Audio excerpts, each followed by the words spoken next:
Bom, então hoje nós vamos continuar o capítulo 17 do Missionários da Luz, o capítulo que se chama Doutrinação, e que na primeira parte, na semana passada, né, a gente viu que foi um pedido de uma mãe para o Alexandre, e o Alexandre ele concordou em fazer uma doutrinação a um espírito, né, a uma pessoa, um irmão já desencarnado, que tinha sido padre numa outra encarnação, né, na última encarnação, mas que tinha sido um padre por uma certa imposição e por isso também acabou sendo. Ele não estava preparado para isso e ele, depois do desencarne, está envolvido ainda com o poder, com a revolta, com a situação em que ele acreditava que ele teria pelo simples fato de ser padre.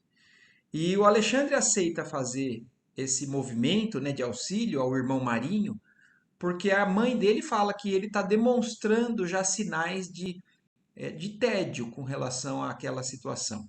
Ele já está desgostoso com a presença daquelas pessoas também que são revoltadas, que são tendenciosas para o mal e tudo mais. E aí então nós vamos entendendo esse contexto. Então eles concordaram e aí quando fosse o dia propício eles iriam. Então a gente continua justamente nessa parte.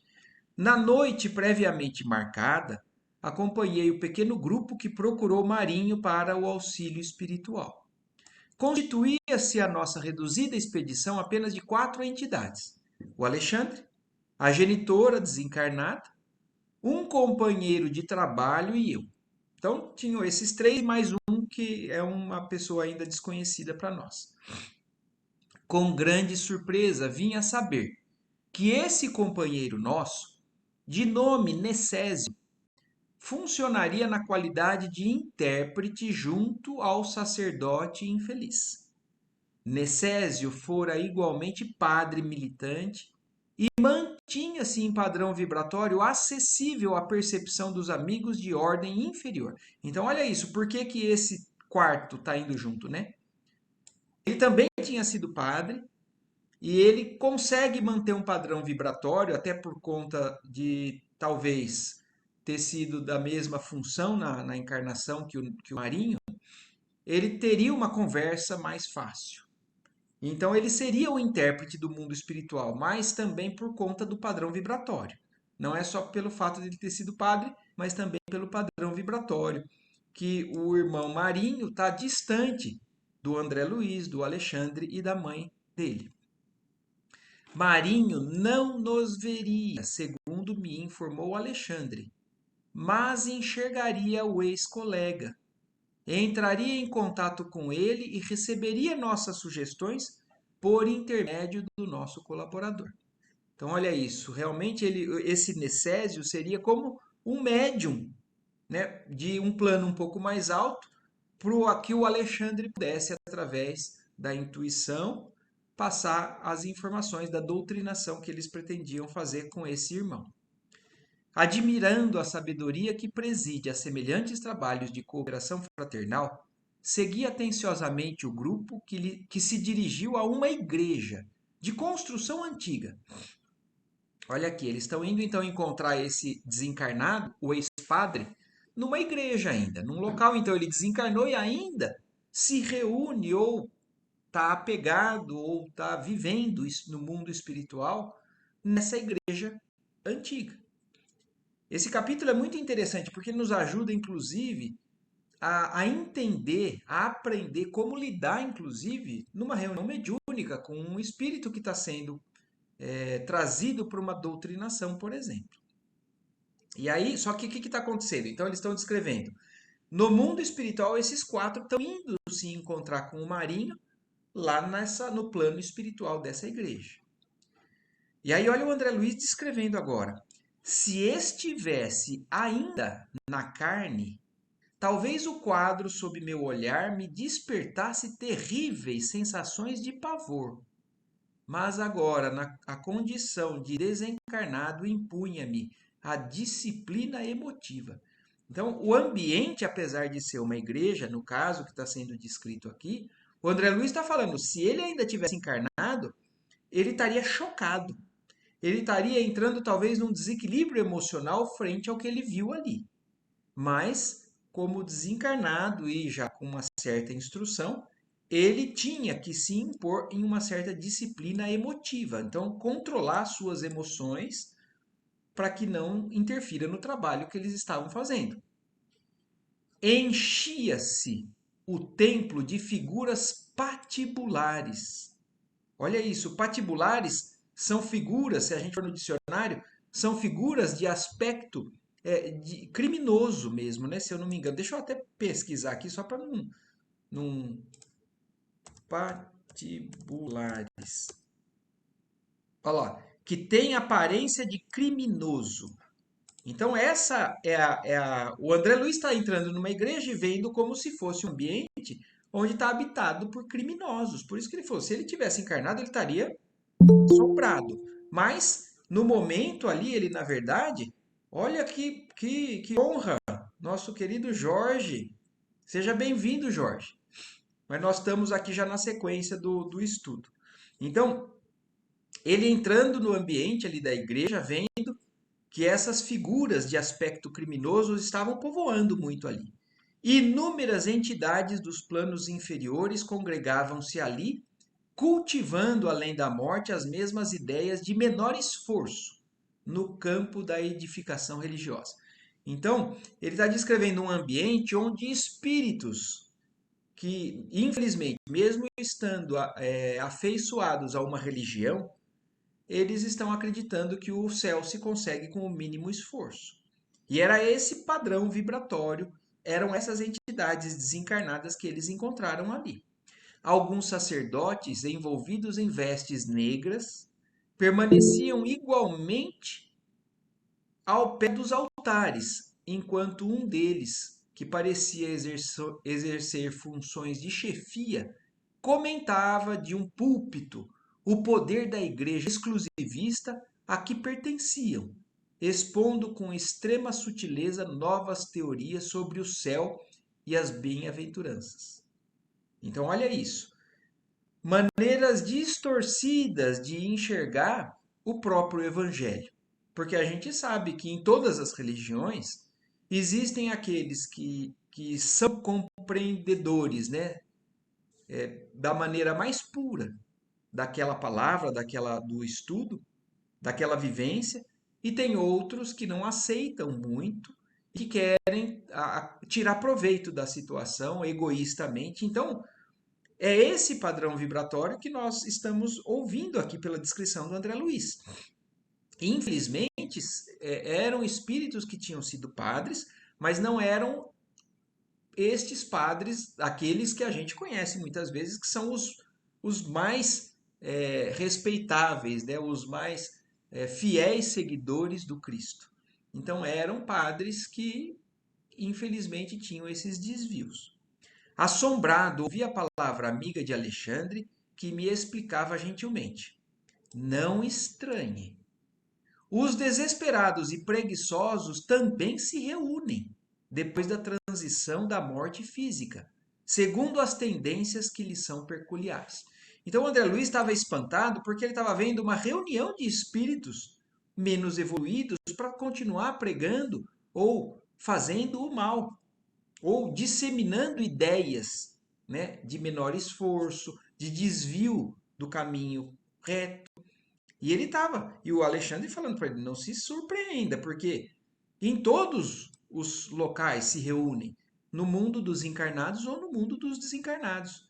Como acontece às congregações de criaturas rebeldes na crosta planetária, os mais inteligentes e sagazes assumem a direção. Então, inclusive, é isso que o Alexandre está mostrando aqui. Mesmo no mundo espiritual, como acontece aqui na Terra. Em todo agrupamento sempre tem aquele que dá ordens, que determina, que tem uma certa influência maior sobre o grupo. E ali também tinha um que era o que ditava o que era dito, o que as ideias e tudo mais. Então, alguns que eram os mais inteligentes no mundo espiritual, depois de desencarnados, também comandavam as ideias do grupo. Muitos males são praticados por esses infelizes inconscientemente. Ó, exclamei com espanto, como podem entronizar a ignorância a esse ponto? Quem poderia crer no quadro em que observamos? Se são criaturas informadas quanto à verdade, então por que o André Luiz aqui tá indignado? Falou assim, mas eles já morreram, eles já viram o que é a realidade no mundo espiritual. Já viram que não são com algumas condutas de favoritismo na terra que se consegue, né, alguma coisa no céu. Então, se eles já são criaturas informadas quanto à verdade, porque eles já morreram e já tiveram conhecimento que eles não foram para o céu, apesar de terem sido padres. Aí ele pergunta: se são criaturas que têm esse conhecimento, por que motivo ainda se entregam à prática do mal? Por que eles ainda estão lá? Eles já perceberam que o mundo espiritual, as pessoas não dormem, por exemplo, até o dia do juízo final. Não foram para um inferno eternamente de queimação, ou não foram para o céu que eles esperavam. Então, e por que eles, apesar de já conhecer isso, ainda se entregam à prática do mal? E aí o Alexandre responde: trata-se de ação maléfica inconsciente, esclareceu o bondoso Alexandre. Quer dizer, é uma ação ainda sem plena consciência. É fruto da ignorância. E a ignorância que a gente vê que acontece também aqui no mundo dos encarnados. Aliás, o Alexandre vai explicar justamente isso. Mas aí o André Luiz ainda continua questionando, né? Mas, respondia Tordido, por que contrassenso as almas cientes da distância que as separa da carne não se rendem à lei do bem? Porque se eles já perceberam, né, que o mal não leva a nada, ou só leva a um sofrimento depois da morte também, por que eles não se renderam à lei do bem? Por que eles não buscam fazer o bem para conseguir, então, conquistar o céu que eles esperavam? O instrutor sorriu e obtemperou. Entretanto, na própria humanidade encarnada você encontrará idênticos fenômenos. Então, e é isso que eu acabei de comentar. Aqui, no mundo dos encarnados, nós, isso também, porque a gente não pode alegar ignorância.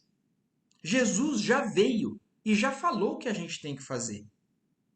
E olha, ele continua explicando, decorridos mais de 2000 anos sobre os ensinamentos do Cristo, com a visão ampla dos sacrifícios do Mestre e de seus continuadores, então a gente já viu como é que Jesus se comportou. A gente já viu como é que os maiores exemplos dos entendedores do Cristo se comportaram. Paulo de Tarso, Pedro, e inúmeros outros mártires, né? Então, se nós já temos o exemplo, se nós já somos cientes da lição da manjedoura, da simplicidade e da cruz, e investidos na posse dos tesouros evangélicos, abalançaram-se os homens às chamadas guerras santas, exterminando-se uns aos outros em nome de Jesus, instituíram tribunais da Inquisição cheios de suplício. Então, o Alexandre está falando, por que você se surpreende? Na Terra, na época da Inquisição, quem que condenava as pessoas? Quem que botava na fogueira? Quem que fazia torturas? Eram os próprios religiosos.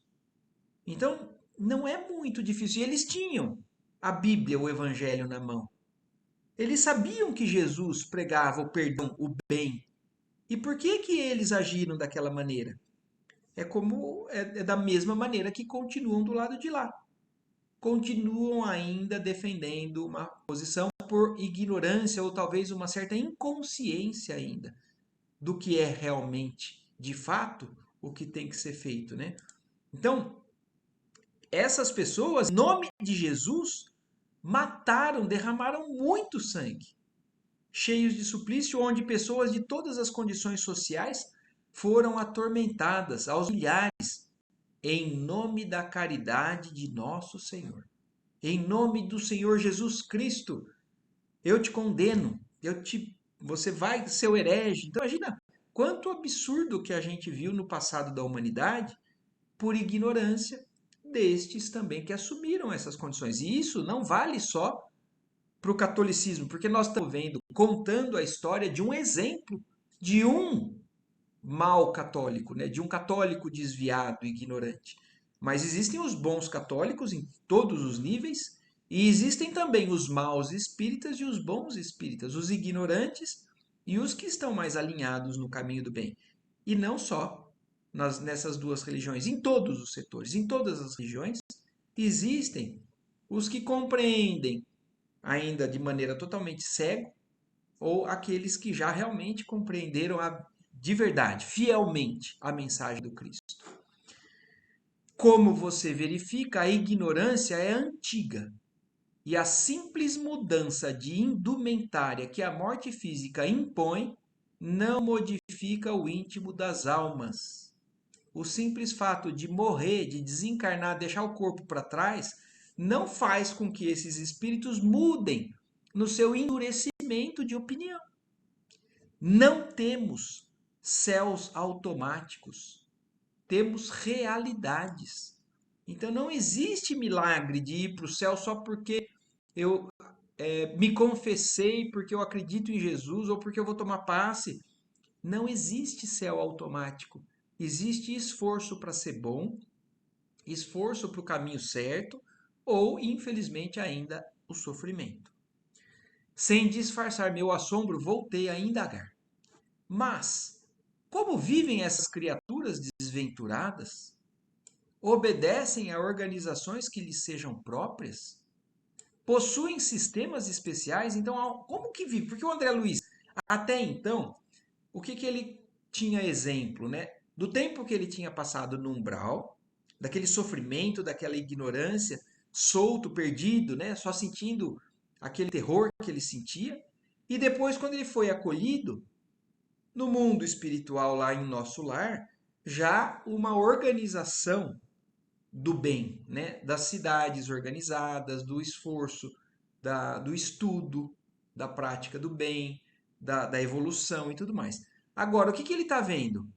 Espíritos desencarnados vivendo ali e não individualmente, se agrupando, trocando ideias. E como eles falaram ali atrás, levando, infelizmente, essas influências maléficas a outros encarnados e desencarnados. Então, atormentando muitas vezes as pessoas ou os grupos. Quantas histórias a gente não conhece ou não ouve falar de irmãos no mundo espiritual nessa condição, por exemplo, de sacerdotes revoltados atacando centros espíritas. Então, os centros, todos esses são, na verdade, locais onde podem, de alguma maneira, estarem sendo influenciados por esses níveis. A maioria aqui, esclareceu o instrutor, é constituída de entidades desencarnadas em situação de parasitismo. Pensam naturalmente na economia psíquica das pessoas às quais se reúnem e na atmosfera dos lares que as acolhem. Não creia, porém, na inexistência de organizações nas zonas inferiores. Então, nos mundos inferiores também existem organizações. Existem pessoas, né, que se organizam para poder fazer o mal também. Existe a organização do plano mais elevado? Existe, mas existe a organização dos ignorantes, dos mal intencionados? Existem. Então, não creia na inexistência das organizações das zonas inferiores. Elas existem e em grande número, não obstante os ascendentes de orgulho e rebeldia que lhes inspiraram as fundações. Em semelhantes agrupamentos, dominam os gênios da perversidade deliberada. Aqui, sob nossos olhos, temos tão somente uma assembleia de almas sofredoras e desorientadas. Você não conhece ainda os antros do mal em sua verdadeira significação. Então, o que eles estão descrevendo para a gente aqui é uma organização de almas sofredoras que acabam fazendo mal, mas não são de todas do mal mais denso, como ele falou. Existem reuniões muito piores em ambientes mais inferiores. Aqui o que eles estão vendo nesse grupo são almas sofredoras e desorientadas. Mas em níveis mais baixos existem também os mais perversos e os que comandam falanges maiores e mais voltadas ao mal. E são essas as influências que nós sofremos muitas vezes aqui na Terra. Que nós temos influências e o que muitas religiões acabam designando aquilo como sendo os demônios, né? E na verdade são entidades, são criaturas que se desviaram aqui na Terra, mas no mundo espiritual continuam rebeldes, continuam revoltadas, continuam propensas ao mal por ainda não compreenderem o benefício do bem. E num gesto expressivo acentuou: não vivemos em paz com esses focos de maldade organizada. Compete-nos lutar contra eles até a vitória completa do bem. Então, essa é uma luta constante dos espíritos de luz. Não é uma luta como a gente está acostumado a entender, né? O termo luta. Não é com violência, não é com agressão, porque essas são as armas do mal. Mas o bem luta contra essas almas, levando luz, levando bondade, levando esclarecimento, levando amor. Mas é uma luta, porque não existe paz enquanto houverem espíritos sofredores, espíritos orientados. E Jesus falou que nenhuma ovelha vai ficar fora. Então, todos os que hoje estão desorientados, estão sofrendo, vão ser convertidos também. Mas é uma luta que esses espíritos do bem travam constantemente. É um esforço contínuo para poder levar o auxílio, o consolo, a melhoria. Mais uma vez senti a extensão e a magnitude dos serviços que aguardam os leais servidores de Jesus depois da morte do corpo físico. Então aí o André Luiz estava mais uma vez impressionado com o tamanho do trabalho no lado de lá, no mundo espiritual, que muitos de nós não tínhamos ideia, né? Mas isso fica cada vez mais claro para a gente. Não é um céu de ociosidade, não é um céu, né, de nada para fazer. Os espíritos de luz trabalham e trabalham muito. Escutava com interesse a engenhosa pregação do dirigente desencarnado, quando o novo cooperador que os acompanhava fez-nos ligeiro sinal de a alguma distância, interessado em não se imiscuir com a multidão, por causa da sua condição de visibilidade aos circunstantes. Sinal esse a que Alexandre atendeu imediatamente, seguido pela genitora aflita e por mim. Então, aquele irmão, né, que era o padre também, e que iria tentar se aproximar do Marinho, fez um sinal para que ele pudesse se aproximar do grupo e não se perder do restante do grupo ali que foi levar o auxílio ao irmão Marinho. E aí eles acompanharam, então, o Alexandre e o André Luiz e a mãe do Marinho. O companheiro localizara Marinho e chamava-nos ao trabalho. Em recanto escuro de uma das velhas dependências do templo, então olha isso, o Marinho não estava ali naquela grupo, na multidão, ouvindo mais de perto, né, aquele que estava falando. Ele estava num cantinho escuro daquela igreja. Mantinha-se a pobre entidade em meditação. Aliás, é exatamente essa condição que a mãe dele falou, né? O irmão Marinho já está cansado daquela presença do mal, daquelas ideias do mal. Então ele está se sentindo já desgostoso, ele já está se sentindo entediado com o mal que não traz nada de bom, né? E é por isso que ele está lá junto com aquele agrupamento, mas um pouquinho distante. E é naquele local que eles encontram. A mãe carinhosa aproximou-se e afagou-lhe a fronte. Então, olha isso, a mãe dele chegou perto do Marinho e passou a mão nele, né? Mas como a gente viu lá atrás, ele não está em padrão vibratório que consegue ver a mãe. Todavia, o filho infortunado, como acontece a maioria dos homens terrestres, em face da influência das almas superiores, apenas sentiu uma vaga alegria no coração. Então, infelizmente, o Marinho não conseguiu ver a mãe, nem perceber que era ela que estava ali com ele. Apesar dela estar passando a mão no cabelo dele, né? No rosto dele. Mas ele sentiu uma vaga sensação de alegria no coração. Então, apesar da amargura, a gente tem às vezes isso, né? Um momento que a gente sente uma certa leveza, uma felicidade, um pensamento bom. E aqui fica claro que muitas vezes isso é a proximidade de um espírito querido que está com a gente, fazendo com que a gente sinta aquela vibração, né? Aquela intenção boa. Avistou, porém, o nosso novo amigo com o qual estabeleceu um interessante diálogo.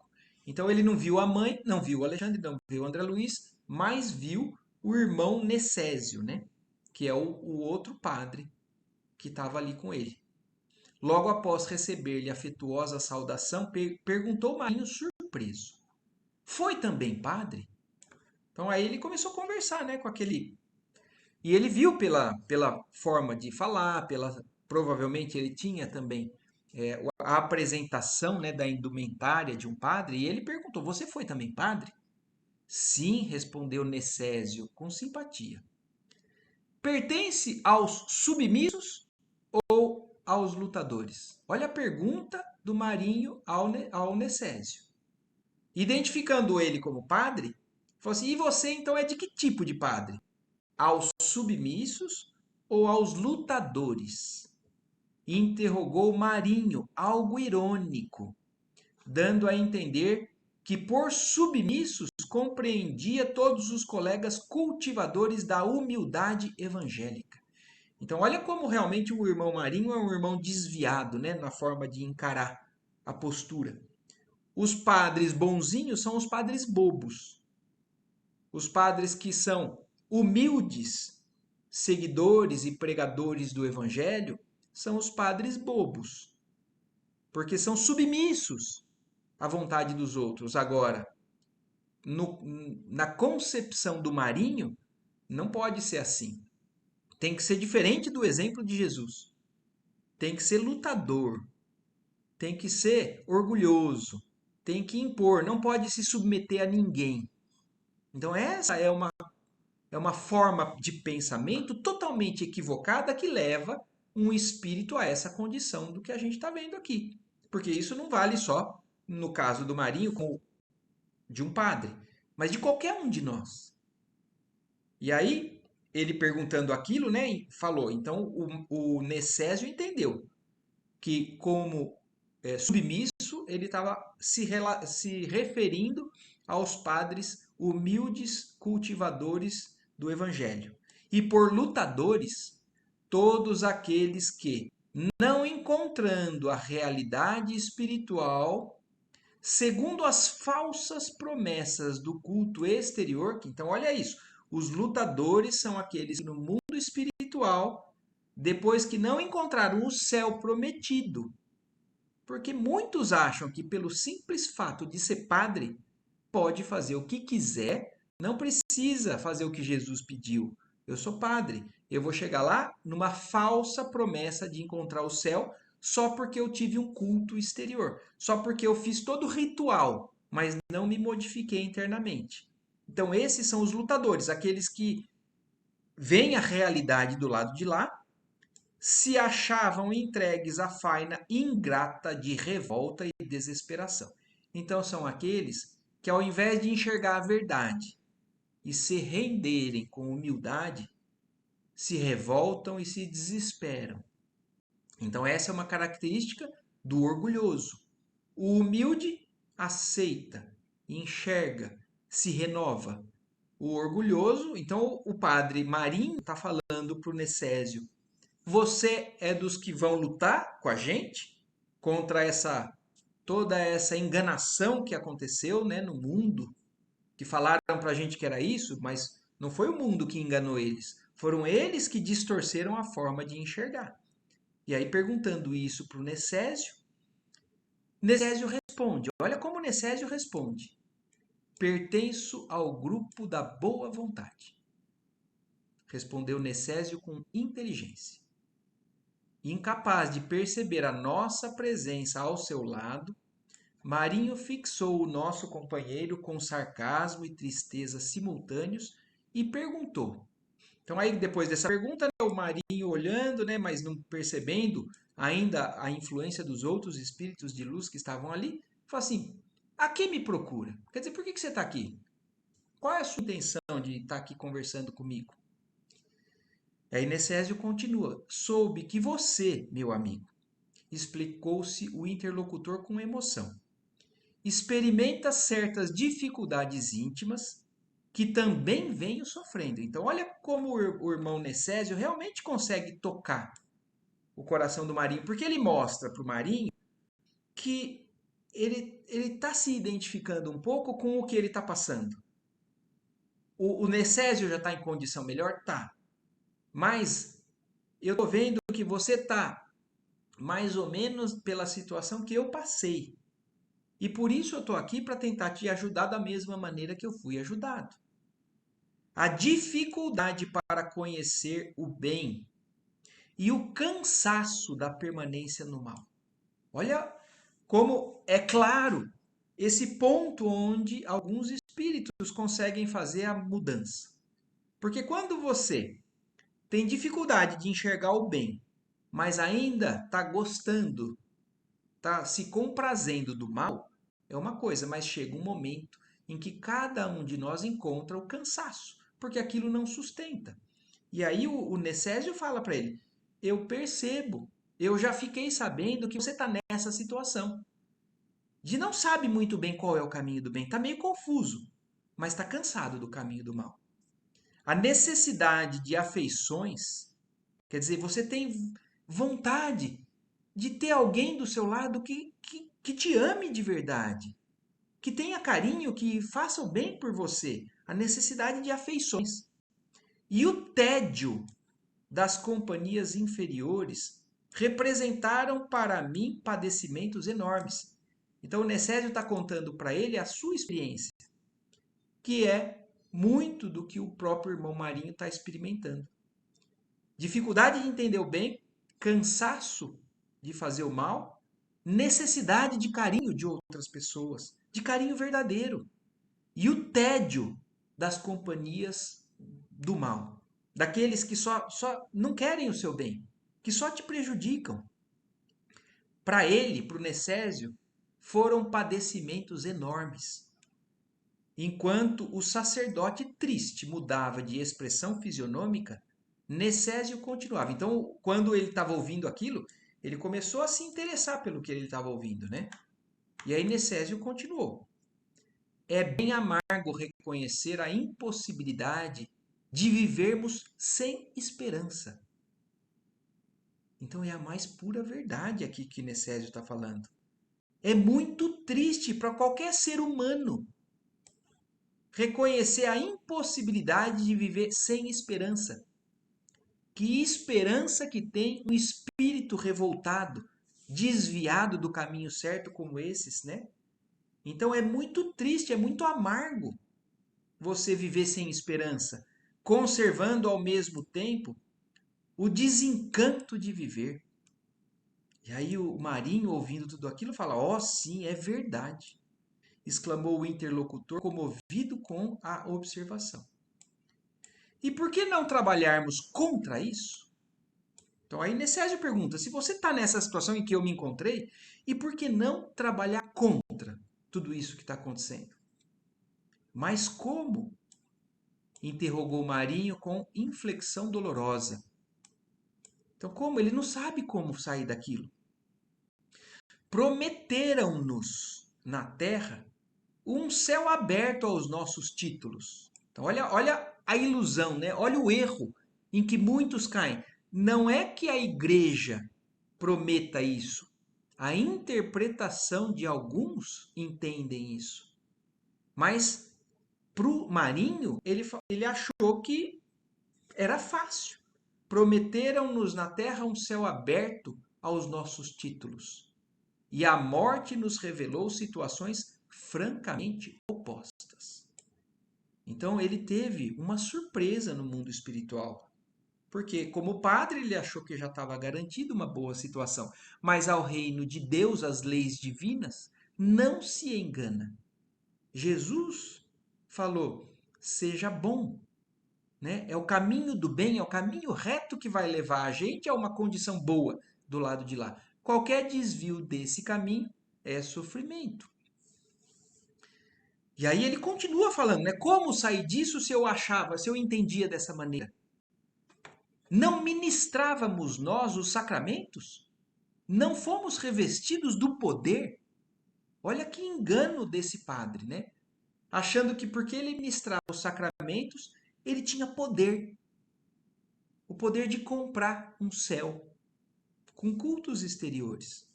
E aí o irmão Marinho continua falando: confiaram-nos dominações e impuseram-nos aqui humilhações angustiosas. Mas isso é ilusão que muitos se encontram na condição desse padre ou na condição de qualquer outro, achando que o caminho, qualquer caminho diferente do que Jesus propôs, é bom, vai ser bom do lado de lá. Então, mas deram a alguns assim, a sensação de que dominavam, mas que do lado de lá foram humilhados, porque não eram nada. O coração bom é o que modifica a nossa condição do lado de lá. Mas para ele, o que ele se deparou foi uma tremenda decepção. E aí ele fala, né, pro Necésio, para quem apelar? Para quem que eu vou pedir? Insubordinar-se agora é um dever. Então ele acha que ele tem que ficar revoltado mesmo, porque tudo que prometeram ele não conseguiu do lado de lá. E aqui ele quer saber para quem que eu devo exigir o que me foi prometido. Notei que o nosso colaborador se prontificava a responder com argumentação sólida, de essência evangelizante. Agora aqui é um grande aprendizado para nós também, que buscamos muitas vezes ajudar a pessoas que estão desviadas desse caminho, ou nós que, quando trabalhamos num trabalho mediúnico, numa reunião mediúnica, quando nós recebemos a presença de um espírito sofredor como esse, que está cheio de enganos, mas achando que está com a razão. E muitas vezes o que, que a gente tende a fazer? Apontar os defeitos, discutir, falar, escuta, você tem certeza que você está certo? Olha o absurdo que você está falando. Você está só falando de orgulho, de dominação. Às vezes a gente tem a intenção de tentar doutrinar alguém impondo certas coisas. E foi justamente o que aconteceu agora com o Necésio. Nós vamos ver uma intervenção do Alexandre. Porque olha aqui, o André Luiz descrevendo o que está acontecendo. O irmão Marinho falou tudo aquilo como se fosse um absurdo, o que ele estava encontrando do lado de lá, como querendo exigir os seus direitos, e o Necésio, percebendo que ele está enganado, ia agir um pouco mais duramente, talvez sem tanto amor, sem tanta paciência. Então, olha o André Luiz descrevendo. Notei que o nosso colaborador se prontificava a responder com argumentação sólida, de essência evangelizante, falando-lhe das vaidades terrestres e das interpretações arbitrárias do homem. Quer dizer, o Necésio ia jogar na cara dele o que ele estava falando era abuso de poder, era vaidade, era orgulho. No campo das leis divinas. Mas antes que Necésio pudesse imprimir à conversação qualquer sinal de contenda, olha isso, o Necésio ele teve um ímpeto. O Necésio, apesar de ser um espírito que está sendo renovado, que está num caminho de busca correta, ele não está totalmente elevado, ele não está de posse do que é o certo a se fazer. Então ele, nesse momento, ia dar uma discutida, ia agir com uma certa dureza que talvez não fosse a melhor conduta naquele momento. Então, antes que ele, o Alexandre, percebendo que ele ia reagir dessa maneira, Alexandre advertiu-o bondosamente. Olha a característica dos espíritos bons, com carinho, mas orientando. Ele falou para o Necésio, não discuta. E às vezes a gente discute num trabalho mediúnico com um espírito ignorante. Às vezes a gente discute com uma pessoa que está equivocada, iludida, perdida num caminho errado, num caminho do mal. E aqui o Alexandre falando o que esse irmão está precisando é de compreensão, é de amor, é de proximidade. Então, olha isso. E o irmão Marinho não vê o Alexandre falando isso para o Necésio, porque ele está num plano mais elevado, mas ele interfere e fala para Necésio: não discuta. O interpelado modificou a disposição e considerou com afabilidade. Sim, meu amigo, cada consciência tem suas lutas e problemas próprios. Então não cutucou a ferida dos erros, né, daquele irmão, mas falou sim, concordou, assim que a consciência dele talvez estivesse cobrando aquilo, mas são coisas pessoais, não deu razão, mas deixou ele extravasar aquela necessidade. E aí ainda continua: não venho disputar a sua renovação compulsória. Então não estou aqui para te convencer de nada, irmão. Incumbido por alguns amigos que se interessam pela sua felicidade. Então olha agora o que ele está falando. Como Necésio percebeu que não era ele quem ia converter o Marinho, não era ele que ia conseguir, através dos seus argumentos, dobrar ele. Aí ele percebe que ele iria agir erradamente, ele recorre aos planos mais altos. Ele fala assim, ó, eu tô aqui porque me pediram para agir com você, mas quem está pedindo isso são pessoas que te amam, que se interessam pela sua felicidade em plano mais alto. Venho convidá-lo para uma reunião. Olha aqui, aí já que eu não posso te trazer o benefício que talvez você precise, eu estou aqui só como um mensageiro. Eu estou aqui para te convidar para ir junto comigo num local onde você pode realmente colher maiores esclarecimentos, maiores benefícios. E aí o Marinho, ouvindo aquilo, né, fala assim: desejarão acaso modificar o meu rumo, como já tentaram? Porque vocês se lembram que quando o Alexandre ouve, né, o pedido da mãe, o Alexandre falou assim: você quer que eu vá lá tentar doutrinar ele de novo? Então olha o que o irmão Marinho está falando. Se lembrando disso, quem quer conversar comigo está querendo me tirar desse caminho que eu estou escolhendo? Porque eu estou revoltado. É que agora ele já não está tão revoltado, ele já está cansado da revolta dele.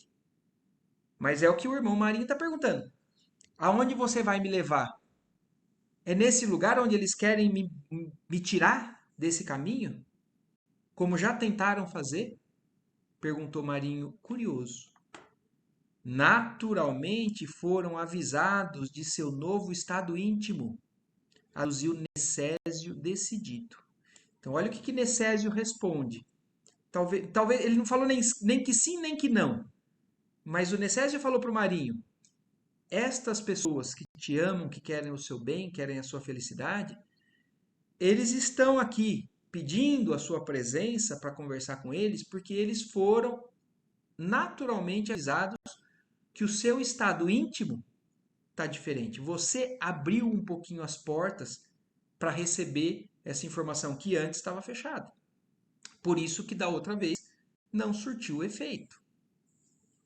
E talvez pretendam oferecer-lhe vantagens novas. Quem sabe? Então, o Necésio explicando para ele, deixando aberto. O irmão Marinho tem a opção de falar assim: não, eu não quero de novo, não quero conversar. Mas como intimamente ele já está desgostoso do que ele está vivendo, e o Necésio está explicando isso, eles sabem que você já está nesse estado cansado. E aí talvez, o que você tem a perder? Ouça o que eles têm para te falar, né? O interlocutor pensou alguns minutos e voltou a fazer indagações quanto aos seus prováveis benfeitores. Então ele começou a questionar, né? Já desconfiar, porque ele ainda tem esse íntimo de ainda uma certa revolta. o nosso companheiro, porém, informou com serenidade. Não dispomos de tempo para muitas elucidações. Quer dizer, quando o Marinho começou a perguntar sobre quem era, por que era, como era que ia ser, o Necésio já interrompeu, né, já encurtou o assunto. Falou assim: nós não temos tempo para muita conversa aqui. Eu vim aqui para te fazer um convite. Creio que o amigo, como aconteceu comigo mesmo, lucrará muitíssimo. Então, olha isso ele falando, né? Eu não vou poder te explicar muito, mas se for pela experiência que eu tive, valeu muito a pena. Então, eu te recomendo, vamos junto. Entretanto, se desejar tentar uma solução para o seu caso, não podemos perder os minutos. Quer dizer, se você tiver decidido, vamos que é agora. É agora ou talvez demore para ter uma outra oportunidade. Via-se que Marinho penetrava o terreno obscuro da indecisão. Então, como acontece com muitos que estão nesse quadro, né, de revolta, de acomodação, né, na sombra, nessa ociosidade, nesse desespero. E aí, quando ele é convidado a fazer um movimento mais intenso, ele ainda está indeciso. No entanto, sua genitora desencarnada enlaçou-o com mais carinho. Então, olha isso. Apesar dele ter uma certa brecha para querer ir, ele tem ainda o lado que segura ele de não querer ir. Aí, nesse momento, a mãe dele agiu de novo. Apesar dele não estar vendo a mãe dele abraçou ele, a pedir-lhe mentalmente que acompanhasse o mensageiro sem hesitação. Então, através do envolvimento da vibração, do envolvimento mental da mãe, ela gerou um pensamento nele para que ele vá, para que ele não desperdice essa oportunidade. Impossibilitado de oferecer resistência àquela vigorosa imposição magnética do amor maternal, exclamou resoluto. Então, olha isso, como a influência do espírito da mãe dele ajudou nesse momento. Vamos-nos. Então, olha isso, como a intercessão dessa maneira, num espírito que já tem uma brecha, tem uma vontade de sair daquele lugar, de sair daquele sofrimento, esse empurrãozinho, esse envolvimento dos espíritos que amam, fazem toda a diferença. Necésio estendeu-lhe o braço de irmão e retiramo-nos apressadamente por uma das pequenas portas laterais. Então, pronto, conseguiram convencer o irmão Marinho a sair daquele local, sair daquela condição e seguir eles para esse ambiente onde ele iria ser ajudado. E hoje nós vamos, apesar de assim ainda não ter dado uma hora, nós não vamos conseguir acabar o capítulo, eu acho. Eu acho que é melhor a gente ir com calma, porque agora vai ter o irmão Marinho chegando lá na reunião mediúnica, porque o irmão Marinho está sendo levado para a reunião mediúnica aonde a dona Otávia, né, que ela se chama, se eu não me engano, trabalha. Então ele vai ser levado para um ambiente onde ele vai ser doutrinado através de um corpo de encarnados.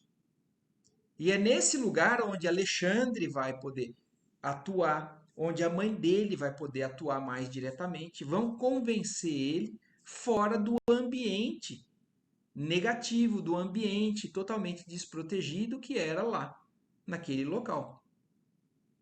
Que, de uma maneira assim, que a gente fica até impressionado, né? Infelizmente, nesse caso, não quer dizer que em todos os templos, né, religiosos são assim, mas nesse caso é num templo religioso, que era onde não estava bem preparado para poder fazer o auxílio de um irmão. Então eles conseguiram através dessa forma, né? Então, o Necésio sendo um espírito mais de nível mais próximo do Marinho, mas com a influenciação de espíritos de luz, do Alexandre e da mãe dele.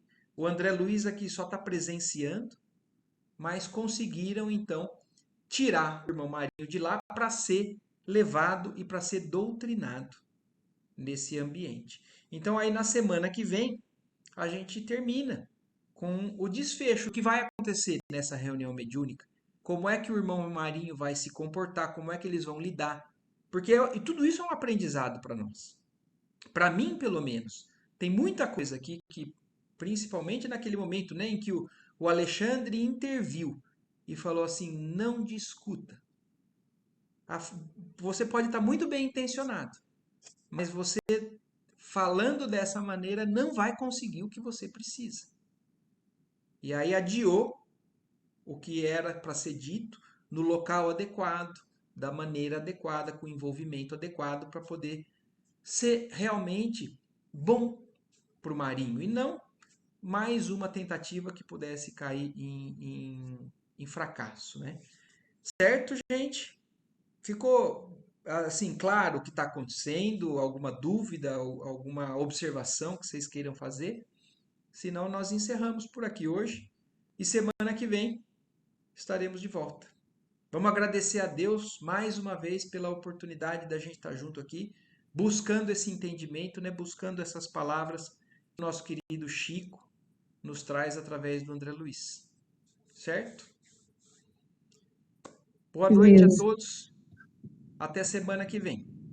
Boa noite. Boa Boa noite. semana. Tchau, tchau. Obrigada, Tchau, mãe. tchau.